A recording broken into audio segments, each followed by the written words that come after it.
ఇళ్లకు పట్టాలు వెంటనే, ఇళ్లకు పట్టాలు వెంటనే.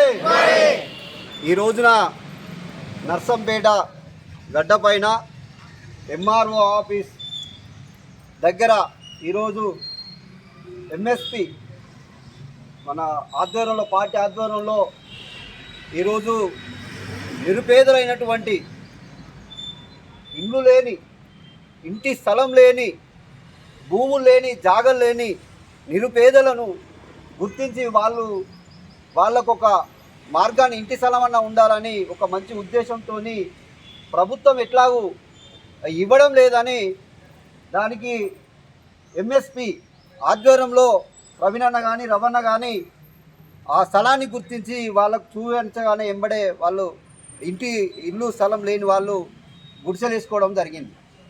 మరి ఈ రోజున ఏ ప్రభుత్వం వచ్చినా కానీ వాళ్ళ కోట్లాది భూములను ఆక్రమించినా, లేకుంటే వాళ్ళు బ్యాంకులను దోపిడీ చేసినా, వాళ్ళకు అనేక కంపెనీలకు సబ్సిడీలు ఇచ్చుకుంటూ అలా ఉన్నోళ్ళకే, భూస్వాములకే భూమిని కేటాయించుకుంటూ వాటికి కాపలాగా ఈ ప్రభుత్వాలు ఇంకా సెక్యూరిటీని ఇస్తున్నాయి.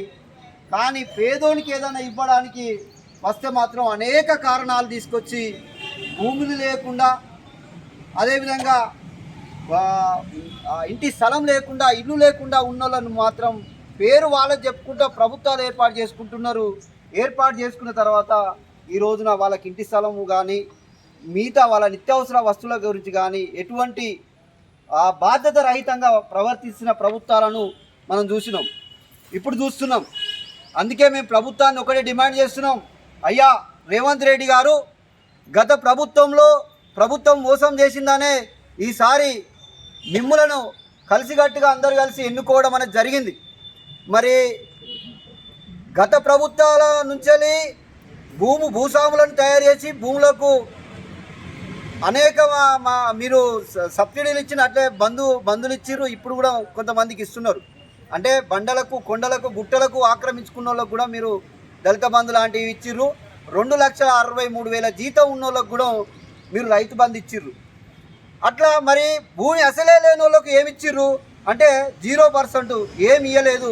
మీదికెళ్ళి వాళ్ళు అడగాలి, కొట్లాడాలి, రోడ్ల మీదకి రావాలి, పోరాటం చేయాలి, త్యాగాలు చేయాలి తప్ప చేసినా కానీ ఏది ఎంగిలి మెతుకులు లెక్క ఆడాడ ఒక్కరికో ఇద్దరికో ఇచ్చి మేము ఇచ్చినాం చూడ, ఒక పలాని మల్లయ్యకి ఇచ్చినాం, పలాని ఎల్లయ్యకి ఇచ్చినాం, ఒక 2,500 పడ్డాయి, లేకుంటున్నామో ఆ ఎకరం ఇచ్చినాం చూడు, అరెకరం ఇచ్చినాం చూడు. గతంలో ఎప్పుడో ఇందిరమ్మ ఇచ్చిందని ఊకి ఆమె పేరునే తలుస్తూ ఏదో అసెంబ్లీ భూములని అవి పట్టాలు లేకుండా ఎకరమో అరెకరమో ఎవరికో ఒకరికి ఇస్తే వాళ్ళకి 10 సార్లు మీరు చెప్పుకుంటున్నారు. కానీ ఈ రోజున ఇప్పటి వరకు కూడా దళితులు అంటే ఇల్లు లేకుంటే దళితులు కానీ, నిరుపేదలు కానీ, ఏ కులంలో ఉన్నా ఇల్లు లేకుంటే లేనట్టే కదా. మరి ఇప్పటికి కూడా నీకు ఇంటి స్థలం కోసం కొట్లాడాలన్నా మీరు గుర్తించి, ప్రభుత్వాలు గుర్తించి వాళ్ళకి ఇయ్యరా? ఎందుకు ఇస్తలేరు అంటే స్వతంత్రం వచ్చి ఇన్ని సంవత్సరాలు అయినప్పటికి కూడా మీ దగ్గరికి మొన్నటి చూసుకుంటే, మొన్న ప్రభుత్వాలు చూసుకుంటే ఏ చెమట చుక్క వరపలేదు, ఏ ధర్నాలు చేయలేదు, ఏ రాస్తారోకో చేయలేదు, ఏ ఇందిరా పార్క్ దగ్గర కానీ, జంతర్ మంతర్ దగ్గర కానీ ఎటువంటి చెమట చుక్క వడపకుండా ఈడబ్ల్యూఎస్ అమలు చేసిర్రు కేంద్ర ప్రభుత్వం కూడా. కానీ పేద ప్రజలు రావాలంటే ఎన్నో పోరాటాలు చేయవలసి వస్తుంది, ఎన్నో కొట్లాడవలసి వస్తుంది, రోడ్ల మీదకి వస్తుంది, వాళ్ళ ప్రాణాలు పొడగొట్టుకోవాల్సి వస్తుంది. అప్పటికి కూడా మీరు పట్టించుకోవడం లేదు. కొన్ని తరాల నుంచి పెండింగ్ పెట్టుకుంటూ వస్తున్నారు. ఇట్లా ఈ ప్రభుత్వాలు అనేటిది బహుజనుల గురించి ఆలోచిస్తలేరు, వాళ్ళ అస్తిత్వం గురించి ఆలోచిస్తలేరు. ఏమున్నా వాళ్ళకి కావాల్సిన పథకాలలో, కాంట్రాక్టర్లలో ఏదైతే అమౌంట్ మిగులుతుందో అవి మాత్రమే తొందరగా అమలు చేస్తున్నారు. ఏమైనా మనకు పథకాలు ఇవ్వాల్సి వస్తే అనేకమైన ఇబ్బందులు పెడుతూ, దానికి కారణాలు పెడుతూ, దానికి రకరకాలైన డిమాండ్స్ పెడుతూ, ఇగో ఇవి ఉంటేనే మీకు వస్తాయి, ఇగో ఇవి ఉంటేనే వస్తాయి అని ఆ అధికారులకు, ఈ అధికారులకు, వీళ్ళకు వాళ్ళకు లంచాలు ఇవ్వకుండా పని జరుగుతలేదు. అంటే ఇప్పటికి కూడా ఆ పరిస్థితిలో మన బహుజన రాజ్యం అనేది ఉన్నది. ఈరోజు వలస బాట కూడా పడుతున్నారు నిరుద్యోగులు. అయితే ఈ రోజున మేము ఒకటే మేము చెప్తున్నాం, డిమాండ్ చేస్తున్నాం. ఈ రోజున పోయిన ఆర్థిక వ్యవస్థ 2,21,000 రూపాయలు మీరు మాకు దళితుల కోసం కేటాయించిర్రు. అవి రూపాయి కూడా మీరు బడ్జెట్లో పెట్టలేదు. ఎందుకంటే మేము కొత్తగా వచ్చినాం అన్నారు. ఈ సంవత్సరం 2025-26లో మీరు 40,000 కోట్లు కేటాయించినట్టు పేపర్ మీద చూపిస్తున్నారు. కానీ అది ఎప్పటి వరకు దళిత బంధు కానీ ఇంకో బంధు కానీ మీరు కేటాయించలేదు.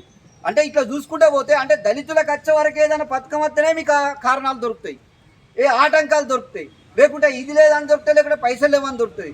కానీ ఉన్నత వర్గాలకు ఏది ఇవ్వాలన్నా కానీ మీరు ముందుండి అది మీరు చేయడం అనేది జరుగుతుంది. ఈరోజు ఏమినది 4 సంవత్సరాలు అవుతుంది రేవంత్ రెడ్డి గారు 4 సంవత్సరాల నుంచి వర్షంలో ఎండలో బురదలో నిద్ర లేక ఎండ కొడుతుంటే గుడిసెకు వర్షం కొట్టిన ఆ బురదలో వండుకుంటా నిద్రిస్తున్నారు మాకు ఇల్లు కావాలని.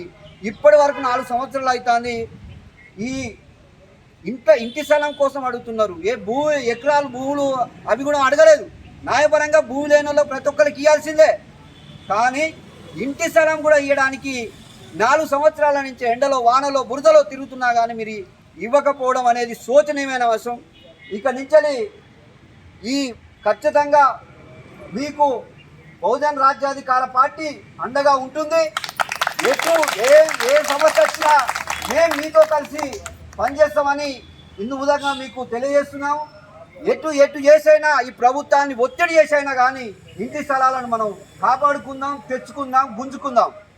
కాబట్టి మిత్రులారా మా తరఫున పూర్తి సపోర్ట్ మీకు ఉంటుందని తెలియజేస్తూ, అదేవిధంగా ప్రభుత్వాన్ని మరొకసారి హెచ్చరిస్తూ వెంటనే ఇంటి స్థలం ఇవ్వాలి, వాళ్ళకి కావాల్సిన వనరులు ఇవ్వాలి, ఇంటి స్థలంతో పాటు ఇల్లు కూడా కట్టియాలని తెలియజేస్తూ ఈ అవకాశం ఇచ్చిన మిత్రులందరికీ మన ప్రవీణ్ అన్నకు, రవ్వన్నకు, అదేవిధంగా మిత్ర బృందానందరికీ జై భీమ్ తెలియజేస్తూ జై భీమ్, జై భారత్.